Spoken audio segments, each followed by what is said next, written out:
কেউ কেউ বলছেন যে গণতন্ত্র প্রতিষ্ঠা করার জন্য আপনারা কাজ করছেন, আমরা খেলাফত চাই। বড় ভুলের কথা বলছেন, তারা বড় ভুল কথা বলছেন। আরে বাংলাদেশে তো গণতন্ত্র প্রতিষ্ঠিত আছেই, তো গণতন্ত্র আমরা প্রতিষ্ঠা করতে যাব কেন? বরং গণতান্ত্রিক পন্থায় আমরা খেলাফতের কথা বলি, আমরা খেলাফত চাই।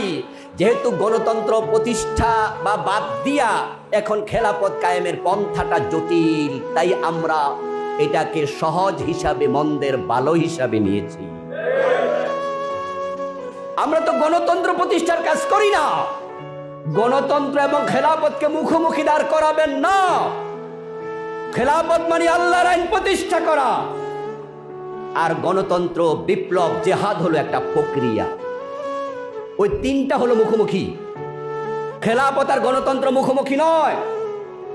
খেলাফতের মুখোমুখি হয় রাজতন্ত্র, খেলাফতের মুখোমুখি হয় রাজতন্ত্র, আর গণতন্ত্র, বিপ্লব অথবা আপনার জেহাদ, এই তিনটা হলো একটা আরেকটার মুখোমুখি।